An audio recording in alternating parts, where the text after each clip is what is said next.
Babe, we really got to devise a plan to get rid of these fibroids. So consider this our overview, our wellness plan, and it's also an update for me because I had to regroup a little bit.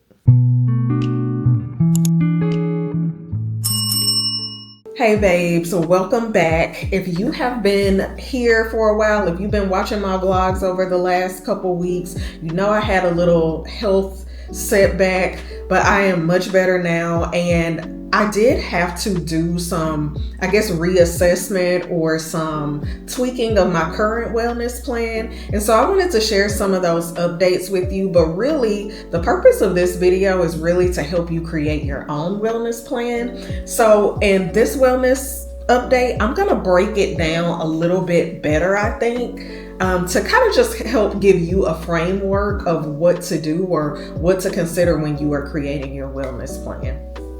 Now, the other perk of me doing this video is because this is going to be a part of the These Fibroids Gotta Go series.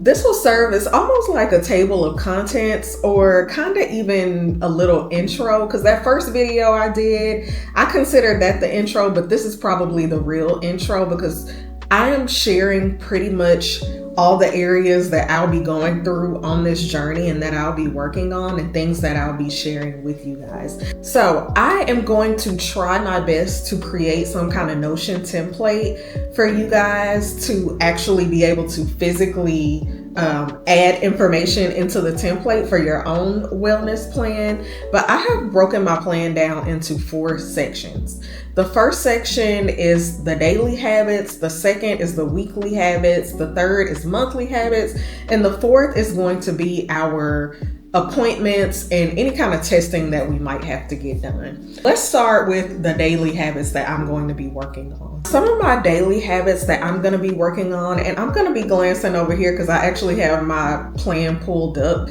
in front of me. My daily action items include movement. I am having to reconfigure my movement plan because I was originally doing what's it called? Ab Rehab by Nancy Anderson. I'm going to continue to do some of the workouts and exercises in her app. I'm going to still do that, but I'm going to tweak it a little bit. This is typically a busier time of year for me because, of course, the kids are back in school. We got sports. I am working really hard right now, y'all. So I'm working a lot. And of course, holiday season is right around the corner. So I like to be a little bit less stringent in my workout routine instead of being just so focused on doing these specific types of workouts on these specific days.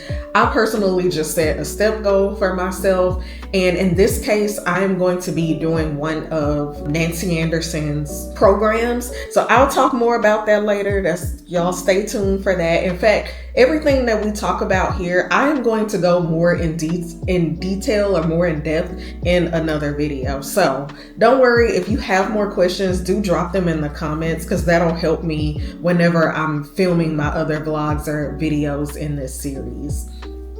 The next thing is hydration. That one is pretty self-explanatory. My protein and my fiber goals, I am going to start tracking my food more regularly now, just because I want to make sure that I'm meeting my protein goals so I have the energy that I need, and I want to make sure that I'm meeting my fiber goals because good health is a really important factor when it comes to fibroids. Sleep is another big thing that I'm working on. Always working on my night routine. Not really always working on my night routine, but just shooting for those 8 hours of sleep. For me, that's important because I can definitely tell the difference. 15 to 30 minutes of sunlight, and that's just the minimum for me every day because I want to make sure that I'm getting outside because I do notice the difference in my mood when I'm not getting sunlight at all. 15 minutes of meditation or journaling or like a devotional, something like that. It's just my spiritual work. I want to make sure that I'm spending at least 15 minutes a day on that. And I need to start back doing castor oil packs.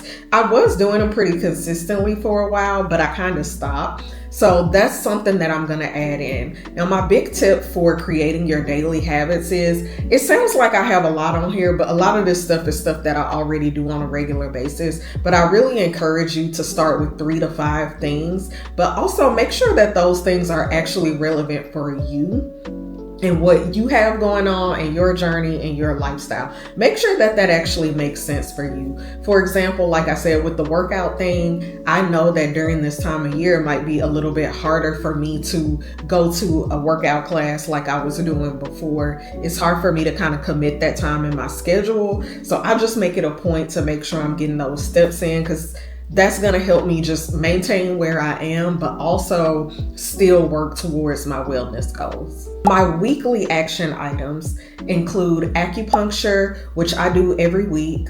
The sauna, I'm going to start doing that once a week again. Again, that's something that I kind of just fell off of. I'm not a huge sauna person. And also it's just the summer is so hot here that the sauna has just not been on my mind, but that is something that I do want to start incorporating again. I do have a gym membership, and so even if I'm just going to the gym just to use the sauna, I'm going to start doing that again.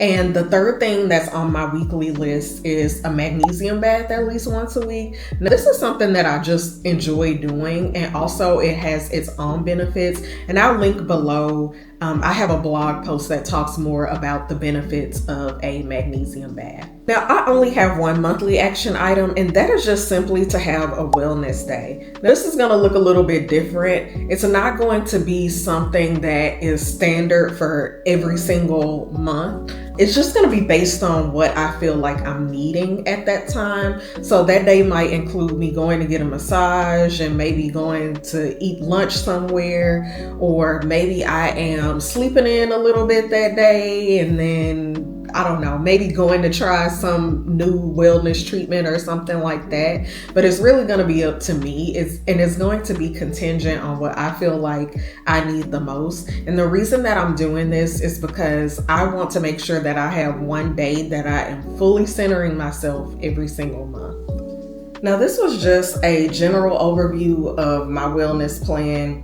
We're going to say until the end of the year, but if things change, they change, and I will update you guys on those changes so that you can follow along with me. But also keep in mind that a wellness plan is supposed to be flexible. It's supposed to work for what you are trying to do right now. And when you're creating one, you have to create it with where you are in life right now into that plan. I'm going to talk more in detail about that throughout this series, about why I do some of the things that I do, why I made some of the choices that I made for my plan. We're going to go all the way into detail about that. So I'm excited. Make sure you are subscribed. Make sure you like this video and any other videos in this series so that other women who are on their holistic fibroid healing journey can follow along with me and learn as well. Thank you so much for watching. I will see you in this next video.